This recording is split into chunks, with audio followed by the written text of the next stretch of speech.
Coucou tout le monde, bonjour, bonsoir, tout dépend de l'heure à laquelle tu vas regarder cette vidéo. C'est un plaisir pour moi d'être là encore aujourd'hui pour partager des belles choses avec vous, pour partager vraiment des choses inspirées avec vous.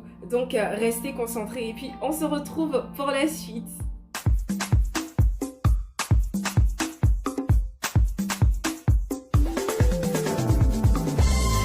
Je ne peux pas m'empêcher de parler de lui, car sa parole est comme du feu dans mes os.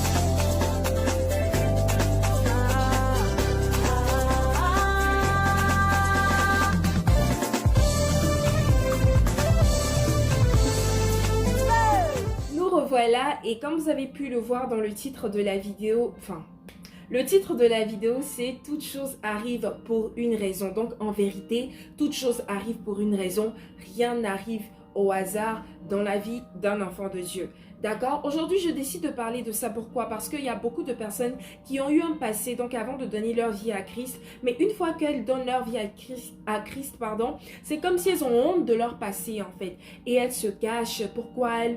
Parce qu'elles ont peur que les gens les jugent, que les gens disent « Oh, t'as fait ci, t'as fait ça ». Mais la vérité, c'est qu'il y a un pouvoir dans le témoignage. Il y a un pouvoir dans le fait d'affirmer « Oui, je faisais ci et aujourd'hui, Dieu m'a délivré ». Pourquoi? Parce que ça peut aider d'autres personnes. Donc, comme je l'ai dit, toute chose arrive pour une raison dans la vie d'un croyant, dans la vie d'un enfant de Dieu. Rien n'arrive au hasard. Et aujourd'hui, je vais vous parler de certaines choses qui sont arrivées dans la Bible et qui ne sont pas arrivées au hasard en fait. Juste pour vous encourager et savoir que oui, vous avez vécu des choses, mais aujourd'hui, ces choses-là font partie de la personne que vous êtes devenu, donc de votre identité, de votre empreinte chrétienne. Parce que oui, la Bible va dire que les choses anciennes sont passées, voici toutes choses sont devenues nouvelles. Donc, faudrait que quelque chose soit passé. Qu'est-ce qui est passé? Quand la Bible parle de crucifier le vieil homme, tout ça. Donc, on a une ancienne nature, en fait, qu'on abandonne, quand on décide de donner notre vie à Jésus et on devient une nouvelle personne. Donc, d'où la nouvelle naissance. Donc, si vous n'avez pas suivi ma vidéo sur la nouvelle naissance, donc le baptême d'eau, le baptême du Saint-Esprit, vous pouvez aller la suivre. Voilà. Donc, on va commencer, on va rentrer dans le vif du sujet et j'aimerais déjà dire que tout ce que tu as vécu, tu les as vécus pour une raison. Il a fallu que tu traverses ces choses. Il a fallu que tu ne connaisses pas ton vrai père biologique pour que tu puisses rencontrer le vrai père, notre Dieu aujourd'hui. Il a fallu ces choses-là. Toutes choses arrivent pour une raison. Même si au moment où elles arrivent, en fait, elles te plongent dans un état où tu te sens seul, où tu te sens abandonné, incompris du monde, abandonné de Dieu, sache que dans le plan que Dieu a pour toi, toute chose arrive pour une raison et l'Éternel est souverain. Vous savez, les hommes ont créé la drogue. La drogue a engendré les toxicomanes, mais il a fallu qu'il y ait la drogue, qu'il y ait des toxicomanes pour qu'on puisse parler aujourd'hui d'ex-toxicomane. Est-ce que vous me suivez? Il a fallu que ces choses-là arrivent. La vérité, c'est qu'il faut qu'il y ait le présent aujourd'hui pour qu'on puisse parler du passé demain. Alors, je le répète encore, toute chose arrive pour un but et rien n'arrive au hasard. Tout ce qui t'est arrivé n'est pas arrivé au hasard. Souviens-toi, bien-aimé, il a fallu qu'il y ait des malades, il a fallu qu'il y ait des paralytiques pour que Dieu puisse montrer sa gloire, pour que Jésus puisse montrer sa gloire et faire des guérisons extraordinaires afin que les gens croient. Il a fallu que le vin vienne à manquer aux noces de Canaan pour que Jésus puisse faire son premier miracle. Il a fallu cela. Il a fallu cela. Je le répète encore, rien n'arrive au hasard. Surtout pas ce qui t'est arrivé. Surtout pas ce qui fait partie de ton passé ou ce qui fait partie de ton histoire présentement. Rien n'est arrivé au hasard. La vérité, chers amis, c'est qu'il a fallu que le Pharaon, dans le livre d'Exode, le chapitre 1 jusqu'au chapitre 2, il a fallu qu'il ordonne aux sages-femmes de tuer tous les garçons qui allaient naître des femmes des Hébreux. Il a fallu cela pour que Moïse soit caché pendant 3 mois et qu'ensuite il soit caché encore dans une corbeille, glissé sur le fleuve pour qu'il arrive jusqu'à la maison de la fille de Pharaon, de la sœur de Pharaon, pour que Moïse ait la vie saine et sauve. Il a fallu cela. Il a encore fallu que Moïse puisse tuer un Égyptien pour qu'il puisse s'enfuir, pour qu'il puisse quitter la terre d'Égypte et aller à l'extérieur, là où Dieu l'attendait, pour rencontrer le vrai Dieu, le Dieu d'Israël, et pour faire des expériences surnaturelles avec lui. Rappelez-vous du buisson ardent. Rappelez-vous de tout ce qui s'est passé à l'extérieur. C'est à l'extérieur que Moïse a connu son appel, que Dieu l'a envoyé. Il a fallu cela. Il a fallu cela.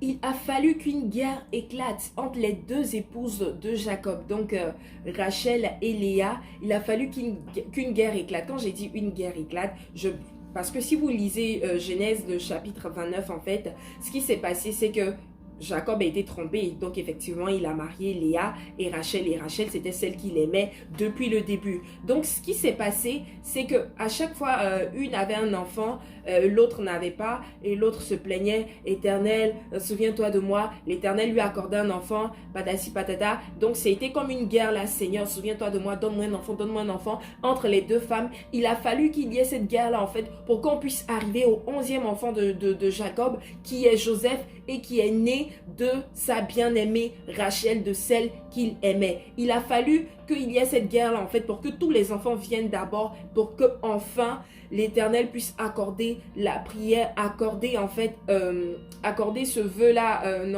accorder cette grâce-là à Rachel, en fait, pour qu'elle puisse porter son premier enfant, donc Joseph. Il a fallu cela. Il a fallu cela. Mais quand vous lisez ce passage, en fait, vous pouvez vous rendre compte, mais comment les deux femmes, en fait, souffraient. Parce que Léa, elle n'était pas aimée de Jacob. Léa, elle n'était pas aimée de Jacob. Donc, à chaque fois, elle disait: Éternel, accorde-moi un fils. Au moins, c'est comme ça, mon mari va me regarder, etc. Donc, forcément, à ce moment-là, ce n'était pas des situations plaisantes. Mais il a fallu cela pour qu'on puisse avoir le 11e fils de Jacob, Joseph.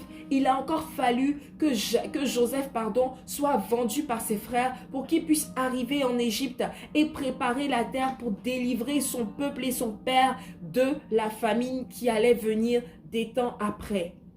Il a fallu cela. Mais quand Joseph a été vendu, mais on sait tout ce par quoi il est passé. La trahison de ses frères, vendu à Potiphar, vendu d'abord par ses frères à des marchands d'esclaves, vendu à Potiphar, la femme de Potiphar qui a voulu coucher avec lui, etc., etc. Il a été jeté dans la prison du roi, nanani, nanana.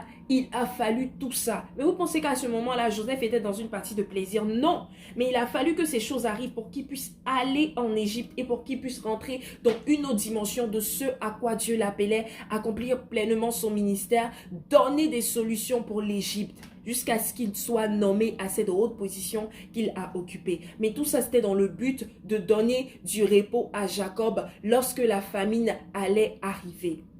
Notre Dieu, il planifie toutes choses. Il planifie toutes choses. Il planifie toutes choses. C'est-à-dire que même quand Satan pense qu'il a eu le dernier mot et qu'il est en train de détruire ta vie, il ne sait pas que Dieu va utiliser ça pour montrer sa gloire devant. C'est pour ça que je te dis que rien n'est arrivé au hasard. Tout ce qui t'est arrivé, assieds-toi et regarde maintenant tout ce qui t'est arrivé. Tu peux te servir de ça pour encourager quelqu'un. Tu peux te servir de ça pour édifier quelqu'un. Mais ce qui se passe aujourd'hui, c'est qu'on se tait sur nos témoignages. Il y a des personnes qui ont de gros témoignages de délivrance, de guérison, qui sont passées par des choses, mais oh là là! Mais qui vont se taire. Pourquoi? Parce qu'elles ont peur qu'on les juge, parce qu'elles ont peur de s'exposer, parce qu'elles ont peur. Mais mon ami avec eux, mon ami sans eux. Il est important de témoigner des bienfaits de Dieu dans ta vie. Il est important parce que tu ne sais pas qui se retrouve dans la même situation. Et ton témoignage, en fait, peut encourager quelqu'un à se dire: oui, moi aussi, je suis en train de vivre ça, alors je peux m'en sortir si telle personne a pu s'en sortir. Il faut témoigner. Témoigne. Tout ce qui t'est arrivé depuis le début, assieds-toi, tout ce par quoi tu es passé, c'était pour une raison.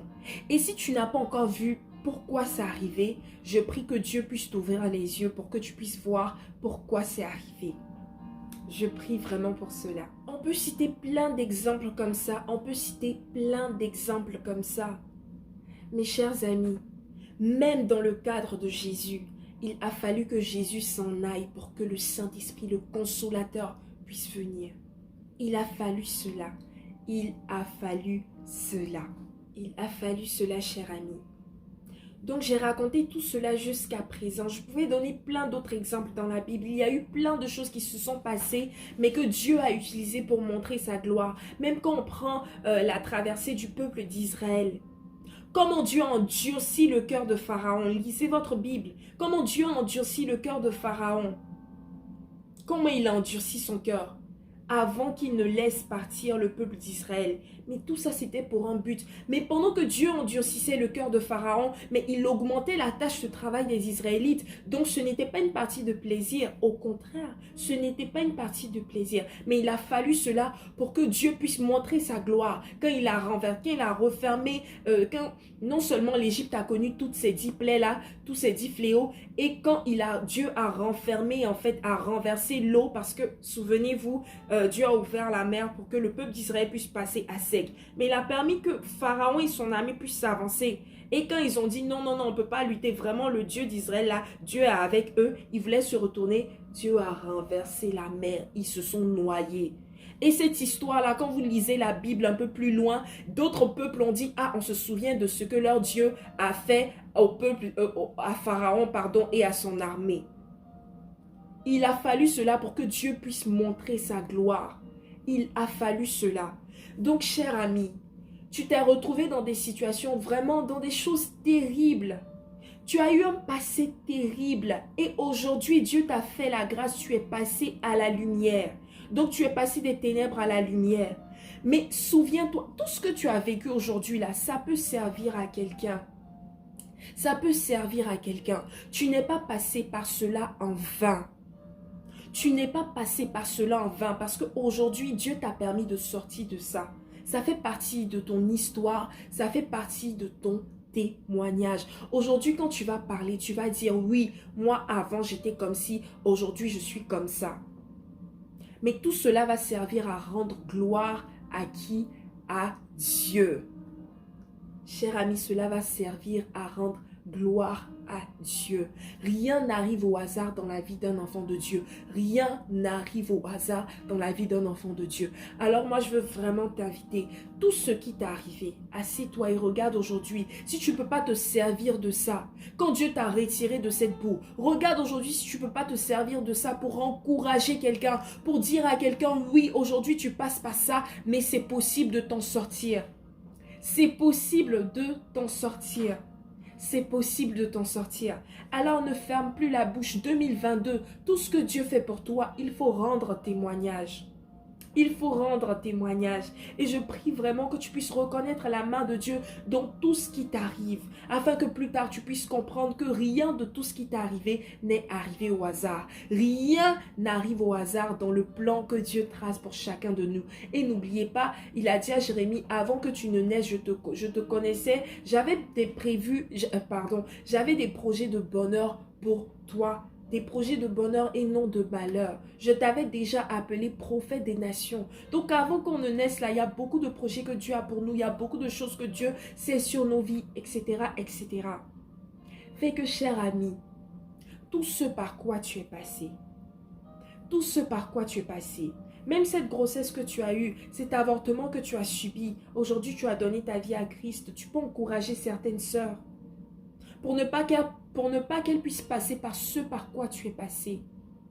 Cher frère, tu as vécu beaucoup de choses, beaucoup de problèmes d'envoûtement, etc., etc. Aujourd'hui, tu as été délivré. Tu peux aider certains frères à ne pas se retrouver dans certaines choses. Tu peux le faire. Alors, je t'invite vraiment à ne pas fermer ta bouche, mais à dévoiler les œuvres des ténèbres, à rendre témoignage. Pas pour t'exposer, mais pour rendre gloire à Dieu et pour encourager quelqu'un, pour dire à quelqu'un que sa situation n'est pas déterminée. Sa situation n'est pas déterminée, il va s'en sortir. Il va s'en sortir, il va s'en sortir. Alors Dieu permet qu'il y ait un passé. Dieu permet qu'il y ait un passé. Parce qu'il dit les choses anciennes sont passées et toutes choses sont devenues nouvelles. Donc il faut qu'il y ait un passé. On parle de nouvelle naissance, donc il faut qu'il y ait la première nature et ensuite pour qu'on puisse parler de la nature maintenant qui a été renouvelée, la nature maintenant que Dieu nous donne, qu'on accepte de donner notre vie à Jésus. C'est ce que j'avais à partager avec toi aujourd'hui.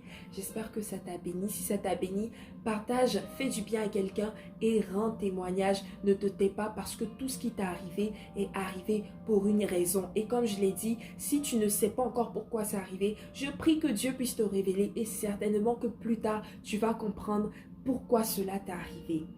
Mais retiens bien ceci. Retiens bien ceci, rien n'arrive au hasard dans la vie d'un enfant de Dieu. Rien n'arrive au hasard dans la vie d'un enfant de Dieu. Et je te laisse avec ce passage qui dit que toute chose concourt au bien de ceux qui aiment Dieu et qui sont appelés selon son dessein. Que Dieu te bénisse et à la prochaine.